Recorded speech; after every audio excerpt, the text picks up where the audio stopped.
Dios te bendiga en este día. Vamos a tener la lectura de hoy en el capítulo 1 de Santiago. Y vamos a leer a partir del verso 1. Santiago, siervo de Dios y de nuestro Señor Jesucristo, a las 12 tribus dispersas entre las naciones, paz. Hagamos una pausa. ¿A quién le está dirigiendo Santiago? Siervo de Dios y de nuestro Señor, a las 12 tribus que estaban dispersas entre las naciones. O sea, los discípulos sabían de estas tribus ya. Acuérdense que las tribus estaban esparcidas 722 años antes del Señor venir al mundo. ¿Cómo ya los apóstoles sabían que estas 12 tribus ya estaban recibiendo palabra? Porque ya ese ministerio fue el que Dios comenzó de restaurar las 12 tribus. Entonces estas 12 tribus estaban dispersas entre las naciones y esta carta es escrita para ellos. Muchas veces no le ponemos sentido a quién va dirigida la carta, como que lo pasamos por alto, pero es algo muy importante porque nosotros somos parte de esas tribus y tenemos que entender, porque cuando entendemos esto sabemos que esta carta es escrita para ti y para mí, porque somos parte del pueblo del Señor. Entonces dice en el verso 2, hermanos míos, tengan pleno gozo cuando entren en muchas y variadas pruebas. Amén. O sea, gózate cuando tengas muchas, no dice unas o un poco, muchas y variadas pruebas.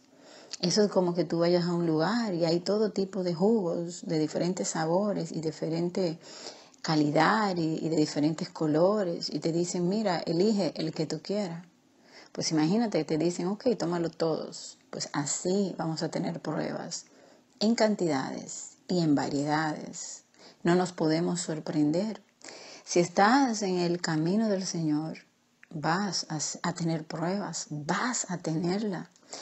Preocúpate si no la tienes, en verdad. Pasamos de prueba en prueba. Bien termina una y llega la otra. ¿Por qué? Porque es de la manera que el Señor nos prueba. Es de la manera que el Señor nos madura, nos fortalece, nos enseña a confiar en Él, a depender de Él. Nunca podremos ver la mano poderosa del Señor a menos que Él se manifieste en la necesidad y en la aflicción y en el consuelo. ¿Cómo vamos a entender la labor del Espíritu Santo en nuestra vida si nosotros no permitimos que Él nos consuele, que Él nos dé consejo, que Él nos guíe? Necesitamos ir caminando esa carrera, ese camino que el Señor tiene para nosotros. No te sorprendas, al contrario, gózate. ¿Sabe por qué te vas a gozar? Porque si estás recibiendo pruebas, muchas y variadas, quiere decir que Dios está contigo. Si no recibes pruebas, ahí tenemos que preocuparnos un poco. ¿Por qué? Porque entonces no estamos en el camino correcto. No estamos caminando en contra del enemigo. O sea, estamos entonces caminando con Él.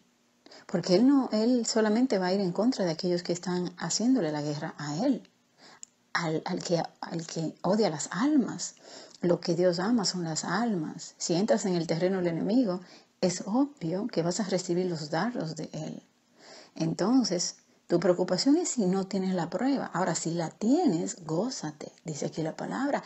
Gózate plenamente. Disfrútala. ¿Cómo? Agradeciendo al Señor y confiando en Él. Porque las pruebas tienen su consecuencia en tu vida espiritual. Aquí lo dice. Porque ustedes saben que la prueba de la fe les hará obtener paciencia. ¿Sabes cuánto necesitamos la paciencia? La necesitamos. Porque por no tener paciencia es que no entramos en problemas serios. Por no tener paciencia herimos a nuestros amados, a nuestros hermanos. Porque no tenemos paciencia, no sabemos callar, no sabemos tolerar. Somos impacientes, respondemos rápido. Amén. Y dice, y que la paciencia sea obra completa, para que sean maduros y plenos, sin que nada les falte. Cuando podemos ser pacientes, esperar y confiar en el Señor, entonces estamos siendo maduros. Amén. Dice aquí, pero si alguno entre ustedes está falto de sabiduría, pídala a Dios, que la da a todos generosamente y sin reproche, y le será concedida. Amén. Cada día debemos pedirle al Señor que nos llene de su sabiduría. Ese Espíritu Santo que vive en nosotros es sabio. Entonces tenemos que decirle, guíame, háblame, quiero obedecerte, pero tenemos que ser obedientes a lo que el Espíritu nos hable.